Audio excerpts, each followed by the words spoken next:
Hello दोस्तों ये है आज के Jammu and Kashmir service selection board का जो एग्जामिनेशन लिया गया इंस्पेक्टर फाइनेंस के पोस्ट के लिए उसका क्वेश्चन पेपर। और इस वीडियो में हम देखेंगे कि किस तरह के क्वेश्चंस पूछे गए थे और उनके आंसर्स क्या है। उम्मीद ये रहेगी कि आपको आने वाले एग्ज़ाम में इन क्वेश्चन से हेल्प ज़रूर मिलेगी, क्योंकि जो आने वाले एग्ज़ाम होते हैं कुछ क्वेश्चंस ऐसे होते हैं जिनको रिपीट किया जाता है। तो वीडियो को आप ज़रूर एंड तक देखते रहें। वीडियो को स्टार्ट करने से पहले आपसे रिक्वेस्ट है कि अगर आप चैनल पर नए तो चैनल को सब्सक्राइब करो, साथ में बेल आइकन जरूर प्रेस करें। वीडियो अगर अच्छी लगे तो वीडियो को लाइक करने के साथ साथ शेयर भी जरूर करें चैनल को सपोर्ट करने के लिए। अगर आप फेसबुक पे ये वीडियो देख रहे हैं तो फेसबुक पेज को फॉलो करें, लाइक करें, ताकि आपको फेसबुक पेज पर भी डेली वीडियोस अपडेट्स और नोटिफिकेशंस मिलती रहें। तो दोस्तों स्टार्ट करते हैं पहले क्वेश्चन से जो कि आज के एग्जाम में पूछा गया था। पहला क्वेश्चन था the first education minister of independent India was.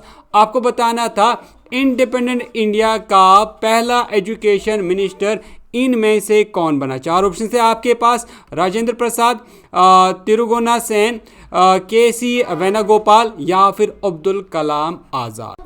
तो दोस्तों यहाँ पर आप नीचे कमेंट सेक्शन में अपना अपना आंसर लिखें। मैं देखना चाहूँगा कि अगर आप ये एग्जाम दे रहे होते तो आप कितने क्वेश्चंस के सही आंसर दे पाते। आप नीचे कमेंट सेक्शन में अपना आंसर लिखें, तब तक मैं आपको आंसर बताऊँगा।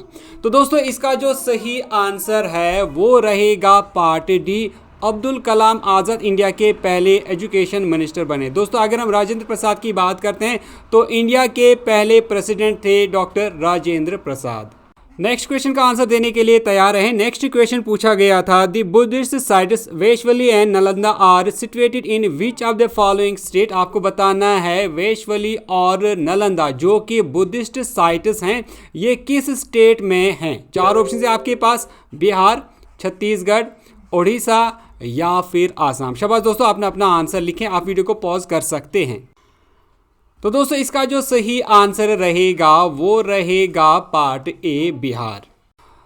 नेक्स्ट क्वेश्चन का आंसर देने के लिए तैयार है। नेक्स्ट क्वेश्चन है when does entire earth experience equal day and equal nights. आपको बताना था कि अर्थ पे यानी जमीन पे वो कौन सा दिन होता है जब दिन और रात बराबर होते हैं। चार ऑप्शन है आपके पास, day of winter solstice, day of summer solstice, at orbital plane या फिर डे ऑफ इक्विनॉक्स। शाबाश दोस्तों, आपने अपना आंसर लिखें। आप वीडियो को पॉज कर सकते हैं। तो दोस्तों इसका जो सही आंसर था वो था part D, day of equinox पे डे एंड नाइट जो है वो बराबर होते हैं। और दोस्तों यहाँ पर यह भी याद रखें कि साल में इक्विनॉक्स 2 बार होता है जो कि 20 मार्च और 23 सितंबर को होता है।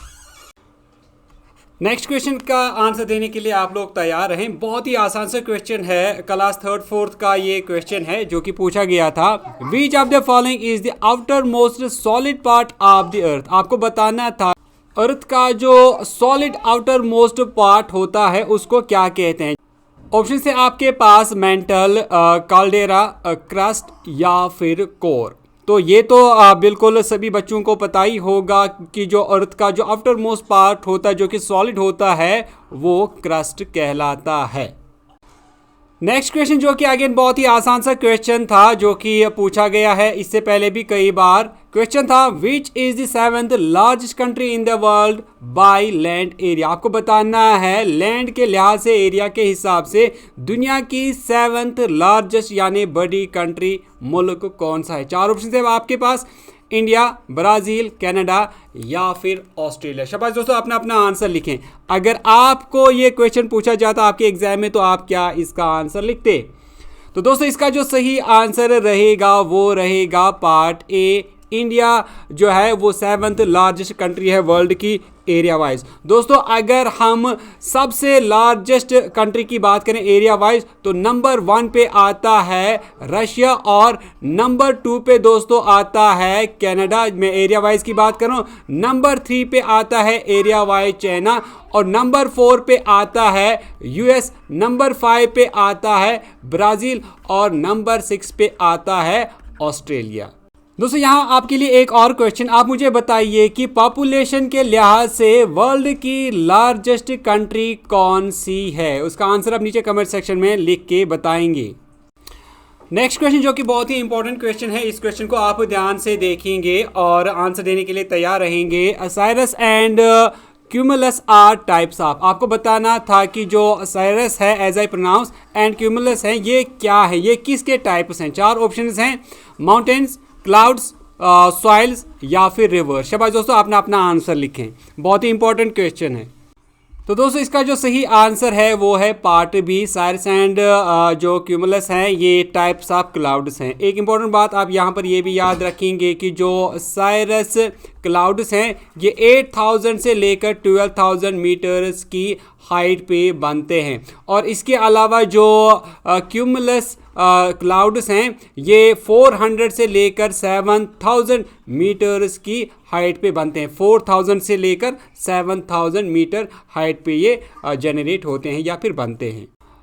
नेक्स्ट क्वेश्चन है, which of the following is not a constitutional body. आपको बताना है कि इनमें से कौन सी कॉन्स्टिट्यूशनल बॉडी नहीं है। 4 ऑप्शन है आपके पास, finance commission, NITI Aayog, national commission for scheduled tribes या फिर इलेक्शन कमीशन। शाबाश दोस्तों, आपने अपना आंसर लिखें। तो दोस्तों इसका जो सही आंसर रहेगा वो रहेगा पार्ट बी, नीति आयोग एक कॉन्स्टिट्यूशनल बॉडी इनमें से नहीं है। दोस्तों कॉन्स्टिट्यूशनल बॉडी एक गवर्नमेंट इंस्टीट्यूशन होता है जो कि कॉन्स्टिट्यूशन से क्रिएट किया गया होता है, और ये वो बॉडीज़ होती हैं जिनको काफ़ी सारे पावर्स होते हैं अगर हम बाकी बॉडीज़ की बात करें जो कि बनाई जाती हैं। दोस्तों अगर हम नीति आयोग की बात करें तो नीति आयोग को साल 2015 में इस्टेब्लिश किया गया था और इसने प्लानिंग कमीशन को रिप्लेस किया। दोस्तों नीति आयोग एक प्लानिंग थिंक टैंक है गवर्नमेंट ऑफ इंडिया की। नेक्स्ट क्वेश्चन है, which type of citizenship is provided by the constitution of India. आपको बताना है इंडियन कॉन्स्टिट्यूशन किस तरह की सिटीजनशिप प्रोवाइड करता है। 4 ऑप्शंस हैं, single citizenship, regional citizenship, dual citizenship या फिर माइनॉरिटी सिटीजनशिप। तो दोस्तों जल्दी जल्दी से अपना अपना आंसर लिखें। अगर आपके एग्जाम में ये क्वेश्चन पूछा जाता तो आप क्या लिखते। तो इसका जो सही आंसर रहेगा दोस्तों वो रहेगा पार्ट ए, सिंगल सिटीजनशिप। दोस्तों part 2 of Indian constitution deal करता है सिटीजनशिप के साथ। नेक्स्ट क्वेश्चन है, on which day is constitution day celebrated every year in India. आपको बताना है कि इंडिया में हर साल कॉन्स्टिट्यूशन डे कब मनाया जाता है। 4 ऑप्शन आपके पास, 30 मई, 26 नवंबर, 26 जनवरी या फिर 15 अक्टूबर। शाबाश दोस्तों, अपना अपना आंसर लिखें। तो दोस्तों इसका जो सही आंसर था वो था पार्ट बी, 26 नवंबर को हर साल इंडिया में कॉन्स्टिट्यूशन डे मनाया जाता है। दोस्तों कॉन्स्टिट्यूशन के बारे में कुछ इंपॉर्टेंट बातें आप याद रखेंगे। 29 अगस्त 1947 को कॉन्स्टिट्यूशन असेंबली सेटअप करती है एक ड्राफ्टिंग कमेटी जिसके चेयरमैन होते हैं डॉक्टर BR अम्बेडकर। दोस्तों 26 नवंबर 1949 को कॉन्स्टिट्यूशन ऑफ इंडिया को अडॉप्ट किया जाता है कॉन्स्टिट्यूशन असेंबली की तरफ से, और उसके बाद 26 जनवरी 1950 को कॉन्स्टिट्यूशन ऑफ इंडिया जो है वो फोर्स में लाया जाता है। नेक्स्ट क्वेश्चन है, which of the following is not a feature of Indian federal system. आपको बताना है इंडियन फेडरल सिस्टम में इनमें से कौन सा फीचर नहीं है। 4 ऑप्शन है आपके पास, bicameralism, independent judiciary to settle disputes, single tier government या फिर division of powers between centre and state. शाबाश दोस्तों, अपना अपना आंसर लिखें, कौन सा इनमें से फीचर नहीं है इंडियन फेडरलिज्म सिस्टम का। तो इसका जो सही आंसर रहेगा दोस्तों वो रहेगा part C, single tier government. दोस्तों अगर हम इंडियन फेडरल सिस्टम के कुछ कैरेक्टर्स की बात करें तो उनमें डिवीजन ऑफ पावर्स होता है, सुपरमेसी ऑफ कॉन्स्टिट्यूशन होता है, इंडिपेंडेंट जुडिशरी होता है या फिर बाई कैमरल लेजिस्लेचर होता है, और इसके अलावा फ्लेक्सिबिलिटी होता है। क्वेश्चन नंबर नेक्स्ट यानी क्वेश्चन नंबर 11 का आंसर देने के लिए तैयार रहें। Which of the following is not related to fundamental rights. आपको बताना है इनमें से कौन सा वो राइट है जो कि फंडामेंटल राइट नहीं है। 4 ऑप्शन है आपके पास, right to form association, right to education, right to life या फिर राइट टू प्रॉपर्टी। शाबाश दोस्तों, अपना अपना आंसर लिखें। तो दोस्तों इसका जो सही आंसर रहेगा वो रहेगा part D, right to property. दोस्तों अगर हम फंडामेंटल राइट्स की बात करें तो फंडामेंटल राइट्स में 6 फंडामेंटल राइट है जिनमें राइट टू इक्वालिटी है जो कि आर्टिकल 14 से लेकर 18 तक आते हैं। राइट टू फ्रीडम है जो कि आर्टिकल 19 से 22 तक आते हैं। राइट अगेंस्ट एक्सप्लॉयटेशन है जो कि आर्टिकल 23 से लेकर 24 तक आते हैं। Right to freedom of religion जो कि आर्टिकल 25 से लेकर 28 तक आते हैं। कल्चरल एंड एजुकेशनल राइट्स हैं जो कि 29 से लेकर 30 आर्टिकल तक आते हैं। राइट टू कॉन्स्टिट्यूशनल रेमिडीज आती हैं जो कि आर्टिकल 32 में आता है। नेक्स्ट क्वेश्चन जो कि बहुत ही इंपॉर्टेंट क्वेश्चन है, इस तरह के क्वेश्चन कई बार एग्जाम में पूछा जा चुका है। Which of the following writ provides the remedy for person who has been unlawfully held in prison. आपको बताना है अगर किसी इंसान को अनलॉफुली जेल में भरा गया है तो वो अपनी रेमेडी पाने के लिए यानी अपनी आसाइश या फिर रिहाई पाने के लिए किस तरह की रिट पिटीशन को फाइल कर सकता है, तो वो किस तरह की रिट पिटीशन डाल सकता है। 4 ऑप्शन आपके पास, सर्टिराई, हैबियस कॉर्पोरस, मंडमस या फिर प्रोहिबिशन। शाबाश दोस्तों, आपने अपना आंसर लिखें। तो इसका जो सही आंसर रहेगा दोस्तों वो रहेगा पार्ट बी, हैबियस कॉर्पस। दोस्तों जब एक इंसान को अनलॉफुली डिटेन किया जाए, उसको पकड़ा जाए, उसको जेल में भरा जाए, तब इंसान इस तरह की जो रिट पिटीशन है वो डालता है। और ये जो हैबियस कॉर्पस है ये एक लैटिन वर्ड है जिसका मतलब होता है to have the body of. दोस्तों इसी तरह अगर हम मैंडेमस की बात करते हैं तो मैंडेमस वो पिटीशन है जो कि कोर्ट इस्तेमाल करता है किसी पब्लिक ऑफिशियल को ऑर्डर करने के लिए जब वो अपनी ड्यूटीज़ को परफॉर्म करने में फेल हो जाता है। और इसी तरह अगर हम प्रोहिबिशन की बात करते हैं तो प्रोहिबिशन एक रिट है जो कि एक कोर्ट जो कि हायर कोर्ट होता है और वो एक ऑर्डर निकालता है, एक रिट निकालता है जो कि लोअर कोर्ट के लिए होती है और इसमें लोअर कोर्ट को जो है प्रोहिबिट किया जाता है किसी एक्शन से। इसी तरह जो सिटिरॉय होता है ये भी एक रिट होता है जो कि हायर कोर्ट होता है, वो लोअर कोर्ट या फिर किसी ट्रिब्यूनल को ऑर्डर करता है कि जो उनके पास कोई केस है उसको ट्रांसफ़र करे या फिर किसी केस को वो क्वॉश करे। नेक्स्ट क्वेश्चन है जो अगेन बहुत ही आसान सा क्वेश्चन है, how many tiers are there in the panchayati raj structure in India. आपको बताना है इंडियन पंचायती राज सिस्टम में कितने टियर्स होते हैं। 4 ऑप्शन आपके पास, 1, 2, 3 या फिर 4। शाबाश दोस्तों, बहुत ही आसान सा क्वेश्चन है, जल्दी जल्दी से आप अपना आंसर लिखें। तो दोस्तों इसका जो सही आंसर रहेगा वो रहेगा पार्ट सी, इंडियन पंचायती राज सिस्टम जो है ये 3 टियर पंचायती राज सिस्टम है।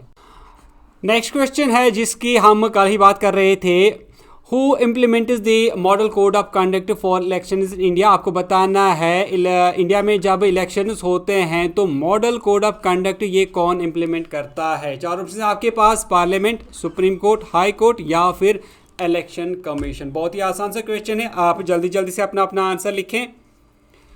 तो इसका जो सही आंसर रहेगा दोस्तों वो रहेगा पार्ट डी, इलेक्शन कमीशन।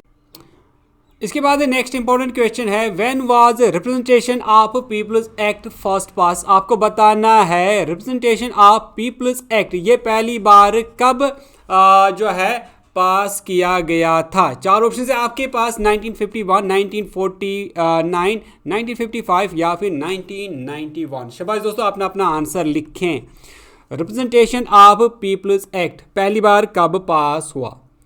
तो दोस्तों इसका जो सही आंसर था वो था पार्ट ए, 1951।